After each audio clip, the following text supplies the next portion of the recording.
Welcome to Whole Lot of Wolves. We're in episode 7 of season 2. We're your hosts. I'm Joshua Buckley.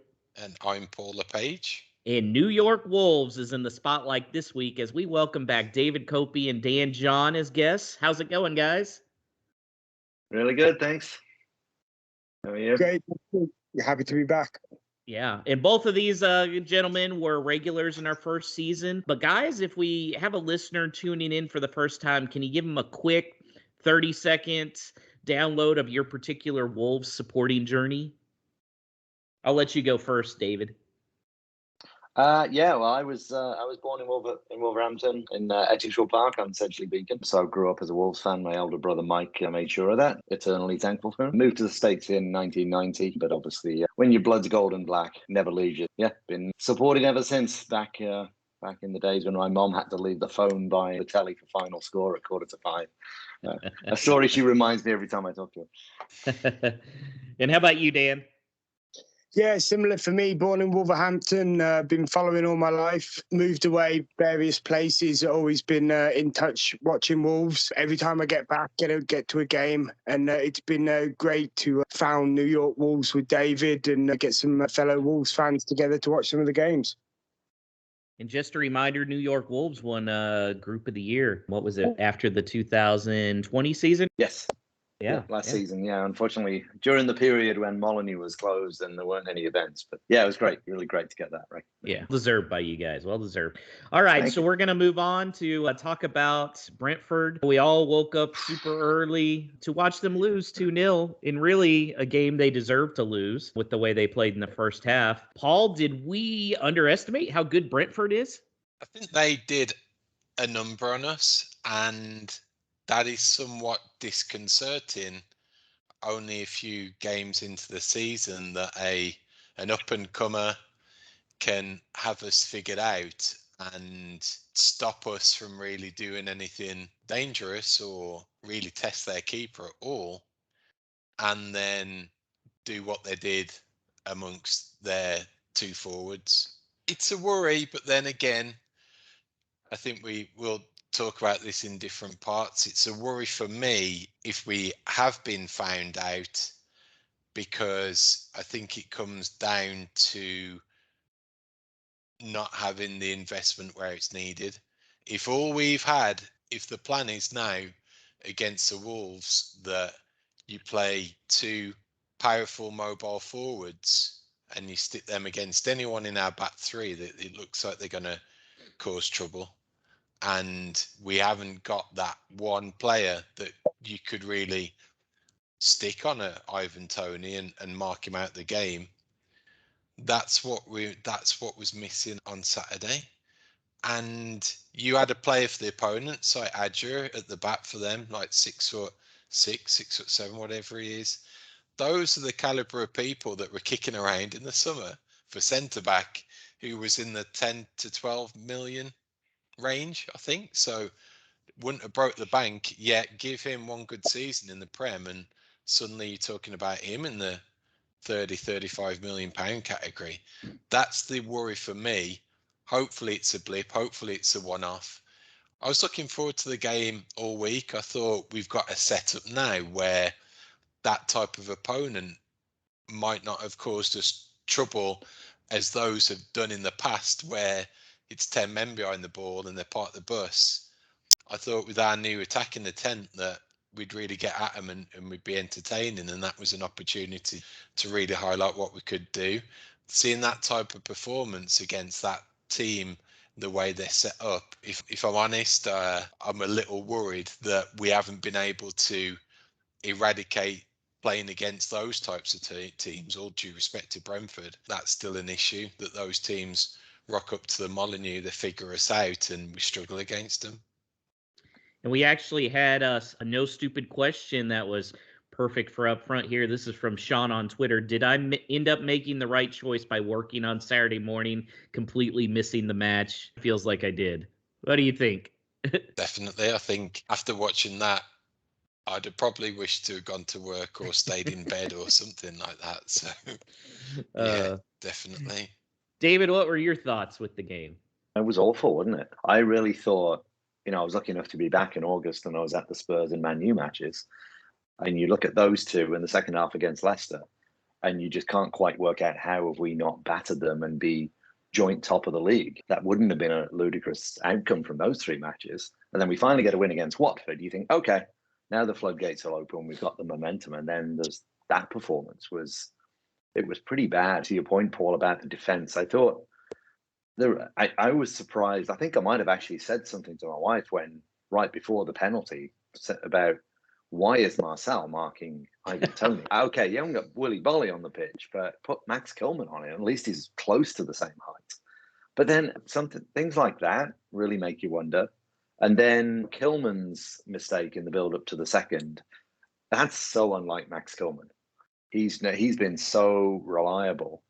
So I think at the back, you're absolutely right. And is Large now going to use this as a chance to go to 4-4-2 when you've got people like Bolly and Mosquera coming back from injury? You've got Kilman, you've got Cody. We know Saiss is not really a central defender. So maybe that will be the change. But then the other side is going forward after 5 matches now, where we've scored 1 own goal and a tap-in. We're so unlucky we're creating so many chances routine doesn't quite work for me anymore, because we ended up in a 2-2-6 formation on Saturday and still didn't have a shot on target. So it's not just bad luck. So it is getting concerning. It's still early doors. I think there's a new formation, a new coach, new way of playing. So it was always going to take a little while to gel. So keeping my fingers crossed that we're justifiably worrying, but that they'll turn it around. Which, if you think of the last 2-3 seasons, we've started fairly poorly, I think, certainly the first 2 seasons, and been a bit worried, and then they've been able to find their routine. So I'm hoping the same will apply here. Dan, what did you think? Yeah, so obviously you've discussed defence and attack, but I think the real crux of the problem lay in midfield. Brentford packed the midfield, and Neves and Moutinho didn't get a bit of time, and they couldn't cope. And they weren't able to distribute. When we played Spurs, when we played Man United, Neves had a bit more time in the midfield. He wasn't pressed as quickly, and he was able to dictate the play a little bit more, which allowed our front three to be, a little bit more attacking. And I think when the midfield gets flooded, João, I love him. We all love Moutinho. He's not as quick as he used to be. He's getting on. I think Large made a lot of attacking substitutions, which I was in favour of. But what he could have really done with doing is taking off João Moutinho, putting on something like Donk, just to give Neves a bit more protection and let Neves try and get other people into the... I just think that midfield in the middle of the park is where we're really lacking at the moment. And an injury to Neves and or Moutinho getting on, and we could be in real trouble. And I think teams will start to find us out if we don't get some more options in midfield, or we don't find a new way of playing if the other team packs the midfield. I think you bang on about the midfield, that we talked up both of them in previous weeks, and especially Moutinho, and he was a passenger for large parts on Saturday. Then you factor in that Trincao didn't do anything. He seems to be like 1-in-2 player, or shows flashes. He was anonymous for much of it. You have those types of players that's off form, you're going to get found out regardless of the opponent, whether it's Manchester United or Brentford. You're going to get undone. Yeah, and I felt like that was Neves' worst game of the season. Honestly, they could have had a third when he gave it away at the beginning of the second half. That was a big mistake, and he seemed to be one that was getting frustrated with the time wasting. It felt to me like we were watching a CONCACAF game. The only thing that was missing was some people like needing the stretcher to get off and then being fine afterwards. How frustrating was that to watch in the second half, especially since Brentford had played well in the first half? I think a lot of it, you chalk it down to gamesmanship at the very most, and it worked. That it was causing frustration. It stopped us from playing. How you combat that, I'm not really sure, because you're only really booking players, and then if that stops one guy doing it, then his mate will just take over, or his goalkeeper will go and change his gloves. So when has anyone ever seen gloves being changed midway through a game? and not even behind the goal. He went over to the sideline. It's not as if someone could have come round to do that, but with no shots on target. Didn't their manager, because Large called him out on that, and I think their manager was saying, well, he had a hole in his gloves, and he said he was going to post a picture of it. I'm still waiting to see that. Yeah. So I think a lot of dark arts for sure, but I think that's the mentality that a team coming up sometimes has to take in the Prem, that they need every ounce of fortune and bending the rules as possible. And yeah, it worked, unfortunately. And the likes of, even with the penalty, and you're dead. If you're Marcel and you're up against Tony, who's like 3 or 4 inches bigger than you, there's a lot you can do, even if you're the smaller guy, to defend that set piece. You don't let him get goal side in the first place, and then you don't put your arms around him. So it was those basic errors that we could talk about Brentford being cute all we want, but really I got ourselves to blame. Here's an interesting stat. In 99 minutes of play, the ball was actually in play for 50 minutes and 43 seconds. Yeah, that was interesting. Wow. Dan, I know you love watching the Mexican League. That kind of had to feel like it there, right? It was not quite Super Bowl NFL levels of bad, but it felt like it was getting there at times.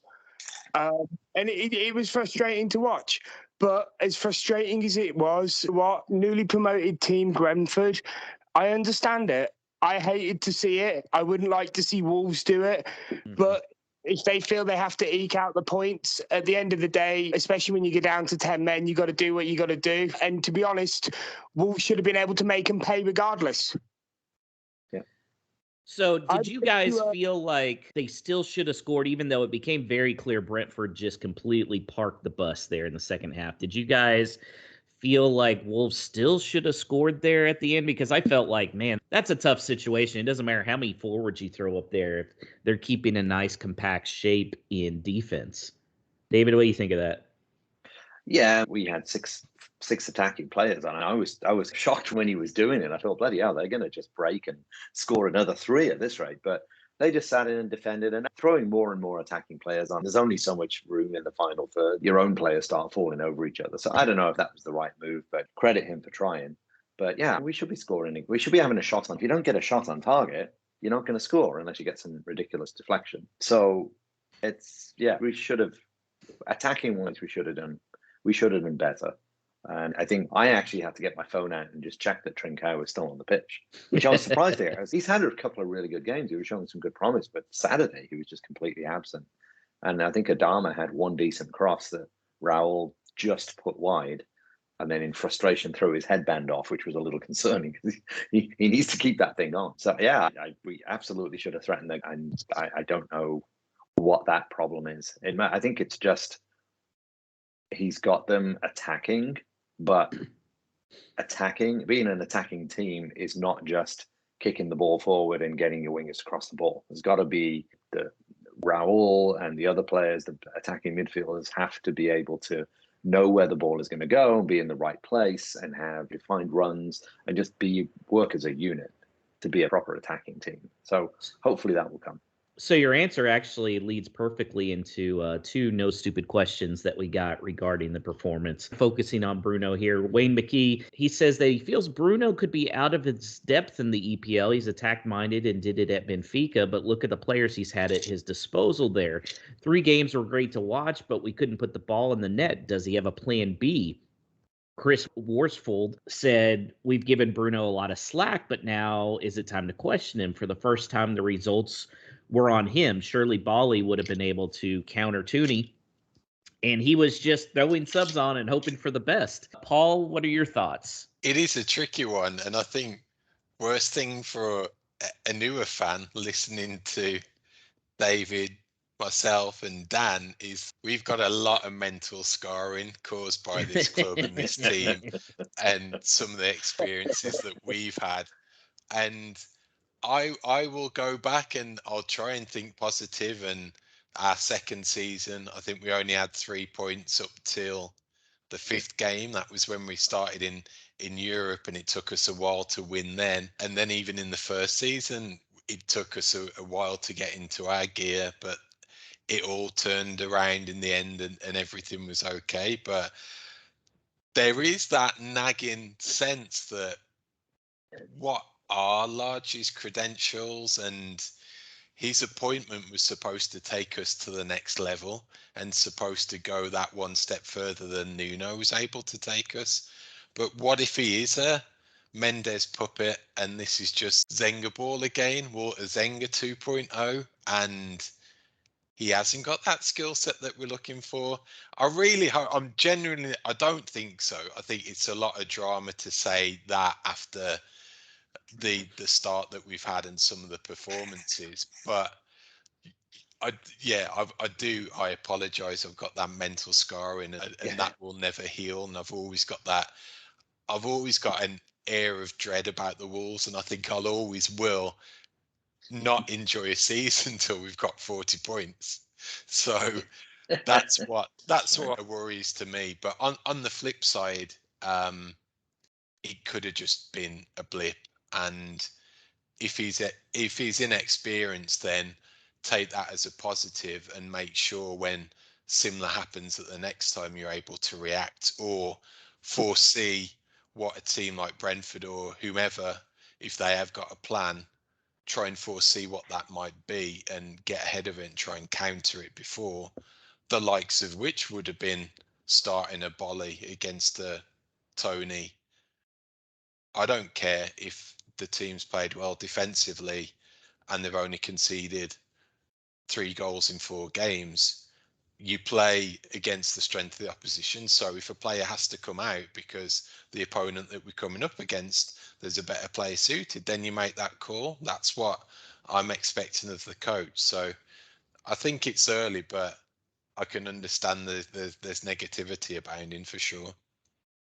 Dan, what are your thoughts? Because I know you said you were glad to see him trying to make adjustments during the game. Yeah, maybe it's just a counter reaction, not to speak ill of Nuno, but he tended to wait quite late to try and affect the game. So I thought it was at least positive to see Large trying to affect it early. So, I mean, there is that. Yeah, there is a sense of the fact that he did just, throw on some subs to see what happened.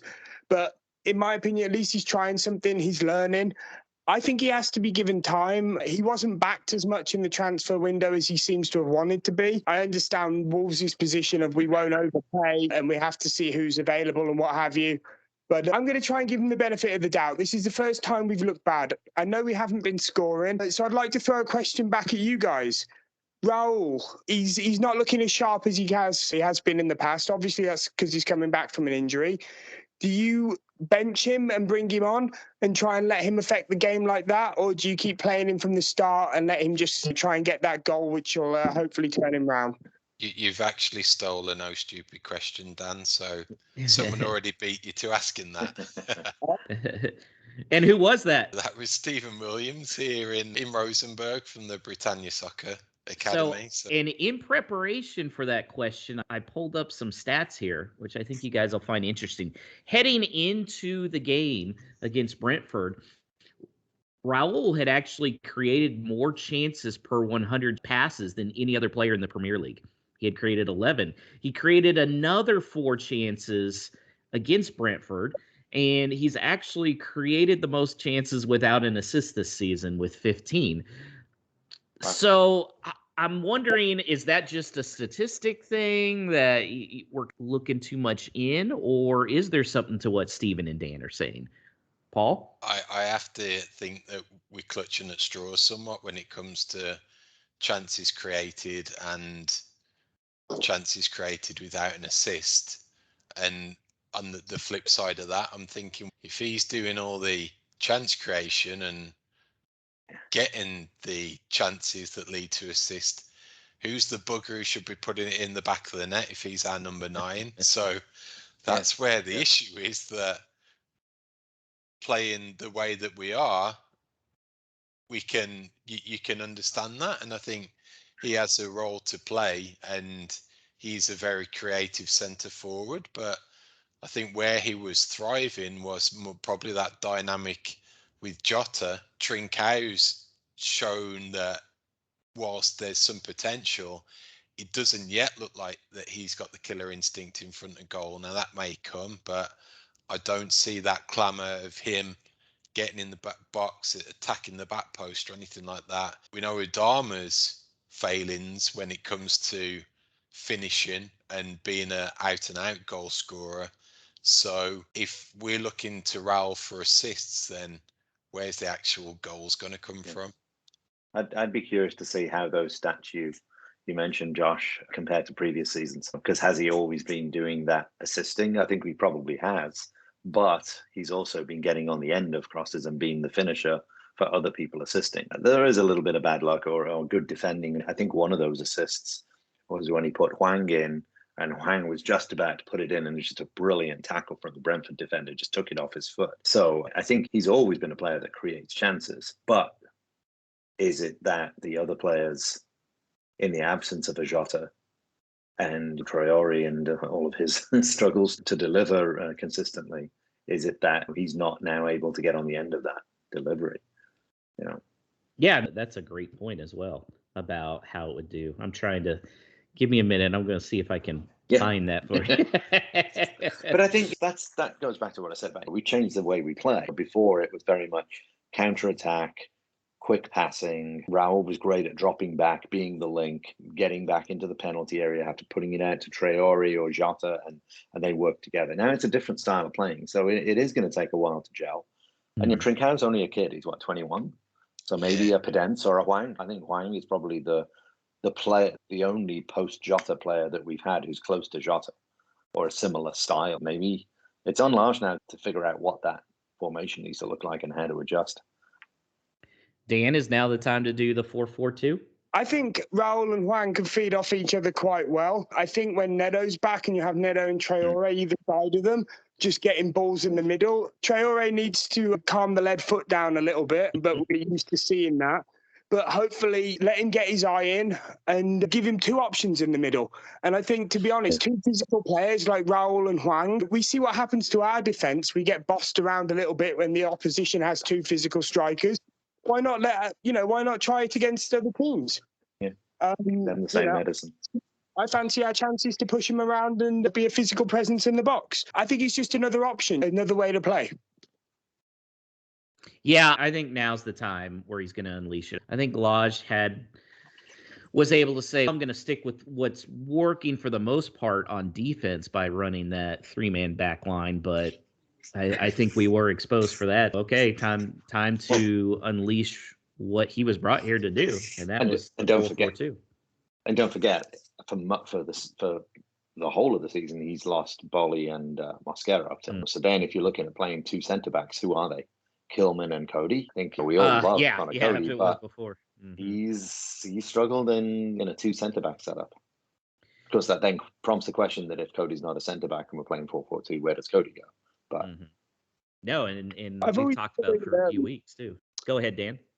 I've always liked to see him in maybe even just sitting in front of the back two as like an almost like in front sweeper.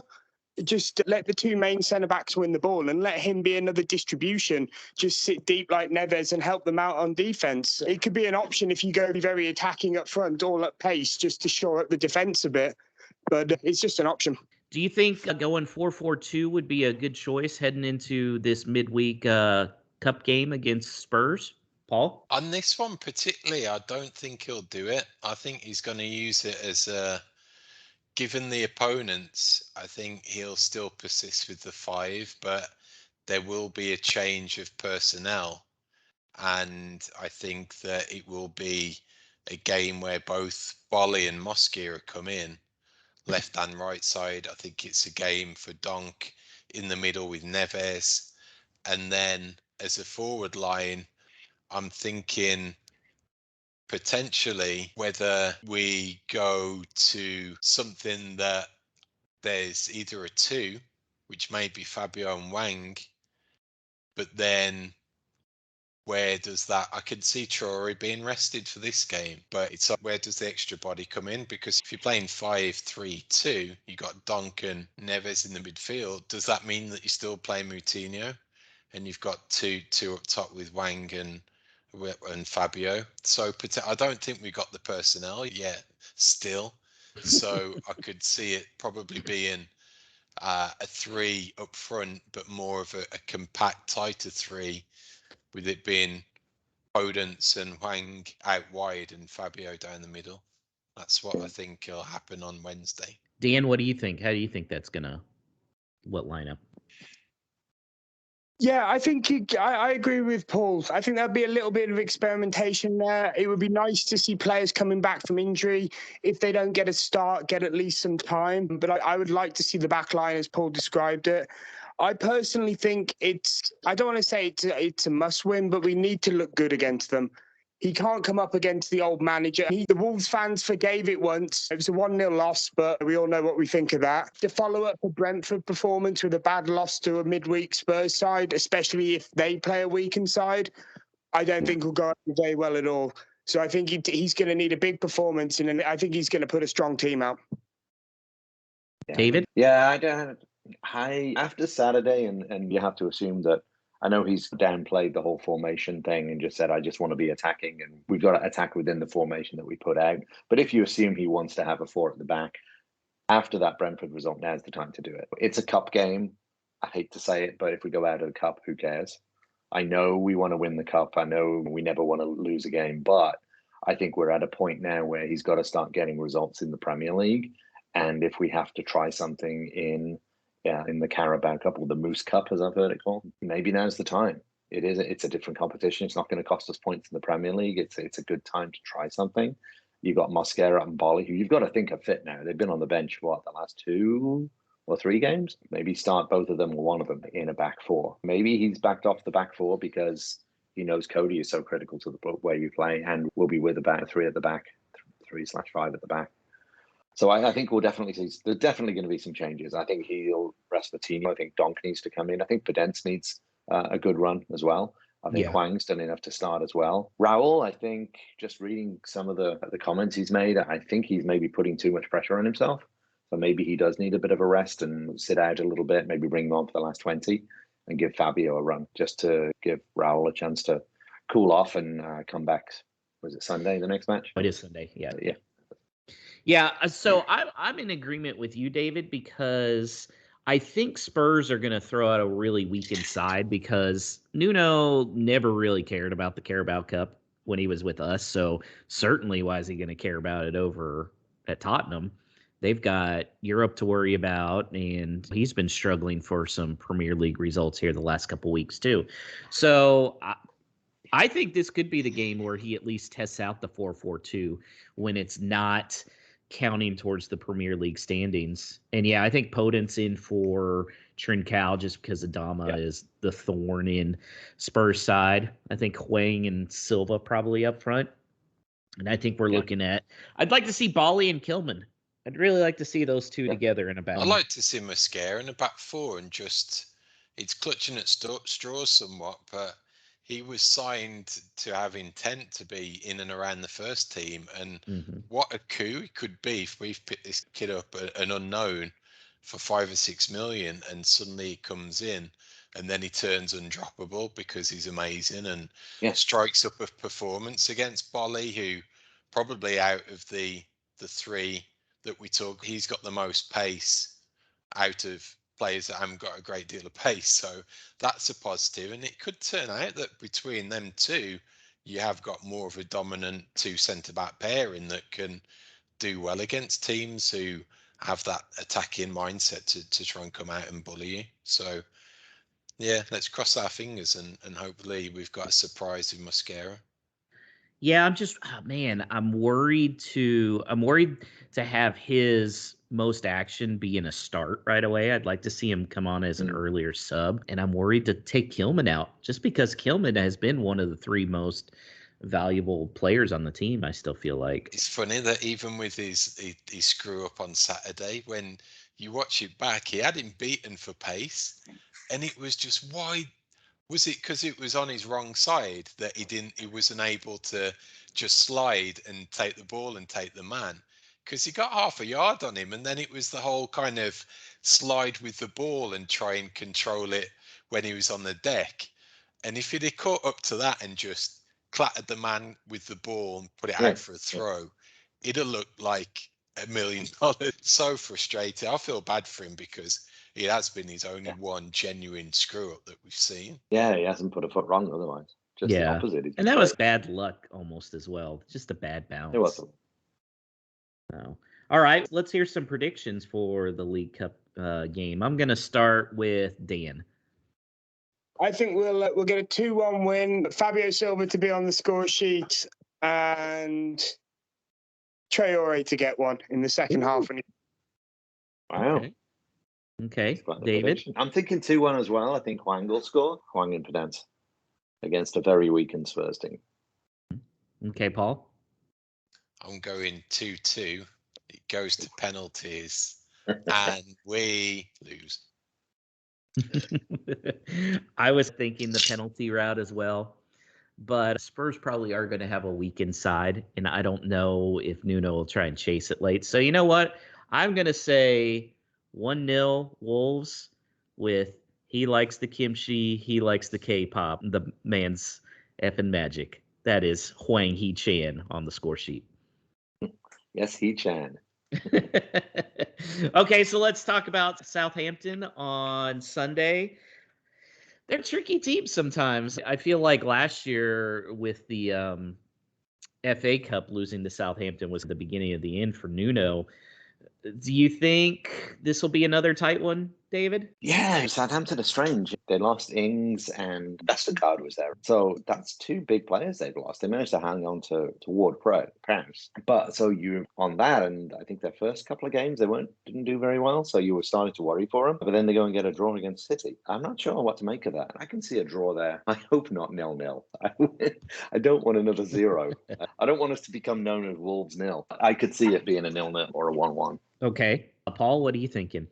Again, it's a tricky place to go. That we've had some mixed fortune at St. Mary's where we've been awful and lost, or awful for two first halves and then ended up winning. So could it be where we actually turn up and play for the 90 minutes and pick up the win? I'm worried this is the negativity and the mental scarring coming back to haunt me. So I'm going to put a positive spin on it. I'm going to think that Brentford was a blip, and the way that we're playing at the moment may actually suit us to be away from home and against teams of the mould of Southampton, like we came up against Watford, kind of a team set up like that. So I'm going to say it's going to be all positive and it'll be a 2-0 away win. Dan? I think it's going to be a big test, and I mean that in the sense that Southampton are coming off a 0-0 with City back in front of their home support, and we're coming off a bad performance in front of our home support. So I think it's going to be a real test to get the players motivated and get them ready for the game. Having said that, I think he's going to be more than up for the task, and so I think I'm just going to say it's not going to be pretty. It might be a little prettier than Watford, but I think a 1-0 win to Wolves. But I could see it being a scrappy goal, just get it over the line and get the points. I don't know what you're talking about, mate. It's always pretty beating Watford. I'm going to go ahead and say 2-1. I think Raul finally gets on the score sheet. And you know what? I'm going to say a header by Kilman. I feel one's coming. Now, here's the question, though. Okay. If Wolves lose Sunday, even no matter what the result is against Spurs, but if they lose on Sunday, is Lodge on the hot seat all of a sudden, Paul? It's a tricky one. I know it is. You got to say yes, I think, just based on results and regardless of opposition, that if you're in this start the season, it's not like you're finding your feet in the first 2 or 3 games.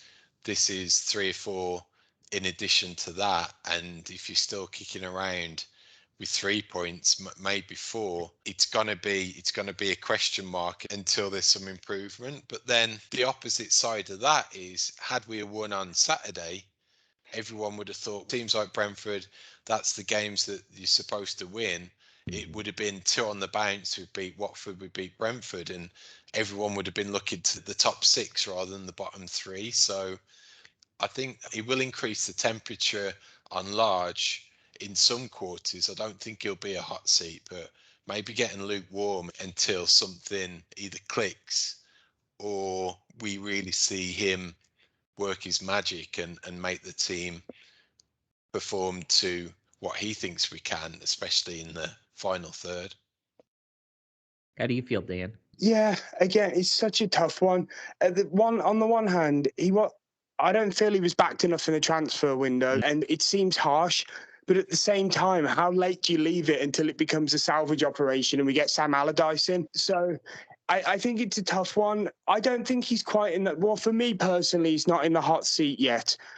His performances against some of the big teams, although they were 1-0 losses, I can see what direction he's trying to move in. I can see what he's trying to do, and that's brought him a bit of grace. If we get multiple performances, that goes away. Mm-hmm. But if we continue to improve and if we start scoring goals, obviously he's saved. So I think he's got a few more games yet. Let's see if Brentford was an anomaly. But if Brentford wasn't an anomaly, then yeah, definitely in the hot seat. David? If we lose to Southampton, he's definitely going to be in the hot seat with a lot of fans. I think he is already after Saturday. This was my fear when Fosun made to be honest, a very brave move to move Nuno out and bring in a relatively unknown manager. I just remember saying at the time, I hope to God that we don't go on a bad run like we are now, because Molineux will turn really quickly. We all know how that happens. Personally, as far as the transfer window, no, we didn't bring the players in. But according to Jeff, and I suppose Jeff would say this, Bruno was on the same page as everybody. And I don't want to jump too far down Jeff's throat on the transfers, because I think the point he makes is very valid, that and I remember Jez Moxey saying this back in the day when people were praying for new players to be brought in. One, the players got to want to come here. Two, the club's got to want to let them go. And three, we've got to be able to afford them. And the days of Fosun splashing crazy money on players are gone. Do we want to bring in, I think I forget what the number was for Kiefer Moore, but that was a crazy number. So do we really want to be dropping, 30 million on Kiefer Moore? So I think, no, I think everybody wanted to do better in the transfer window. So I think that is a little bit of a defense for him. And that absolutely falls squarely on Jeff.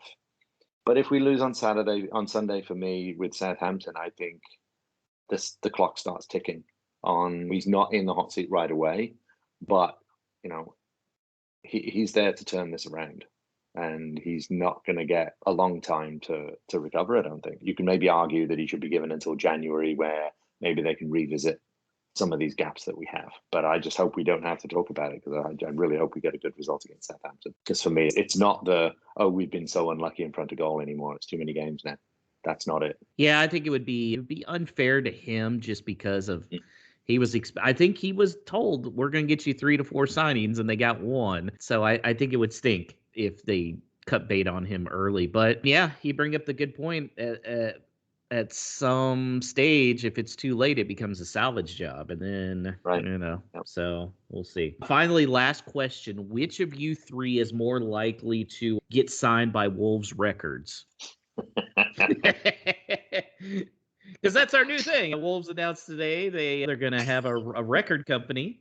So, are you going to have a drummer in midfield, or?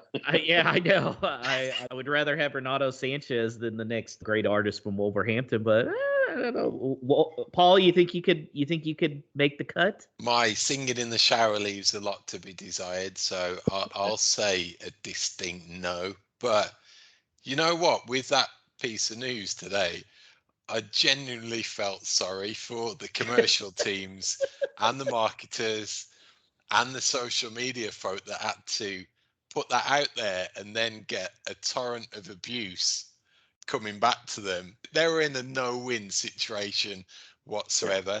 If this was, say, that championship season, the first season back in the Premier, the second one when we were riding high on the crest of a wave in Europe, if we were doing these types of deals with a music label or esports or whatever it is, most of the fan base would be going, whoa, look at our owners, look what they're doing, we're leading, we're doing all of this off the field stuff, we're streets ahead of everyone else, we're thinking outside the box. Now, because we've had a bad result and we didn't sign the players, anything we do on the commercial side seems to have a direct correlation to on-field performance, and it gets derided. So Yeah.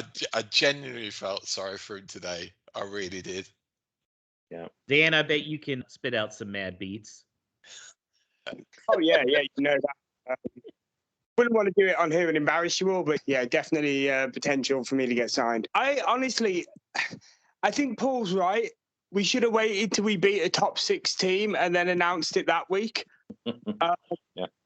But I genuinely think, like, as much as people are making fun of it and whatever, I think this is a Fosun's way of, one, this record label's meant to hire and focus on Midlands artists, whether it is trying to help the community. And two, I think they're trying to bring an alternative revenue stream associated with the club in order to increase the cash flow and maybe potentially to buy new players. Look, if it doesn't work, it's not exactly like Bruno Lage and his team are putting forward record labels and they're listening to songs. This is a completely separate arm. And look, if it generates a bit of extra cash flow and gets the name out there, it's probably not the worst idea in the world. And if it doesn't work, then, you know, it's not really going to have much of an effect and it'll just quietly fade away. So I personally think they're trying to be innovative, and if it helps, then let's just let it be. I saw what I'd you agree. did there. Very good. 738 followers on the Wolves Records Twitter account. So a little slow start. I think I've got more than that. I do actually, Paul. I think you're right about the timing, because I'm reading it. I'm like, oh, who have they got? And they basically haven't got anybody. So why did you have to announce it this week after we just got gubbed by Brentford? Why not wait a couple of weeks? I don't know if there's like commercial agreements that have to be honoured, but you know, you could have waited. Like when they announced in 2000, that dreaded year of 2002, when we just choked and thrown away in a 11-point lead over Albion and missed out on promotion, and we had a new sponsor, and they came out and said, well, we'll announce it in due time. And I'm going, oh, it's going to be embarrassing. And of course, it was bloody Doritos, wasn't it? And as soon as I saw that, they were smart enough to leave it until everyone had calmed down. Because if they'd announced Doritos as a sponsor when we just lost out on promotion to Albion and Birmingham, they would have been derided like they were this week. But on the flip side of that, that was the moment I knew we were getting promoted, because I'm like, I know we're going to get promoted, and our first ever Premier League shirt will have bloody Doritos on the front, and I'm going to have to wear that at the pub every Saturday. You didn't like the Doritos? I long for the days of Doritos with and FedEx on there. It wasn't exactly good, was it? True. At least it ain't the money shop. Yeah, true. As somebody that was the year I started playing as Wolves on FIFA, and I had no idea what the money shop was until I looked it up, and I was like, ooh. Yeah, I was very glad when we dropped them. Okay, guys, we're heading into added time. What's on the horizon for New York Wolves? Are you guys able to get together yet? Yeah, we have a few get-togethers. We actually had a couple of folks move back to England, a couple of people move away, and obviously with the pandemic, it's been a bit of a struggle. But we've had some meetups. I don't know if we'll be meeting on Sunday. I don't know if you can come down, but for normal kickoff times, we can certainly look to do something. And we've got a couple of extra people locally in New York joined up as well, so we're spreading the word. Yeah. And as David said, hopefully things starting to get back to normal with the pandemic. And so we're hoping to get more meetups and just keep it going, keep adding to the New York Wolves family. And do another Fosun someday. There you go. And that brings this week's show to an end. So please continue to do what you can in terms of liking, subscribing and reviewing the Whole Lot of Wolves podcast on the platform that you find yourself listening to us on. We'll catch you next week to cover both the Spurs and the Southampton games, and then the visit of Newcastle to Molineux for game week 7. So until then, up the Wolves.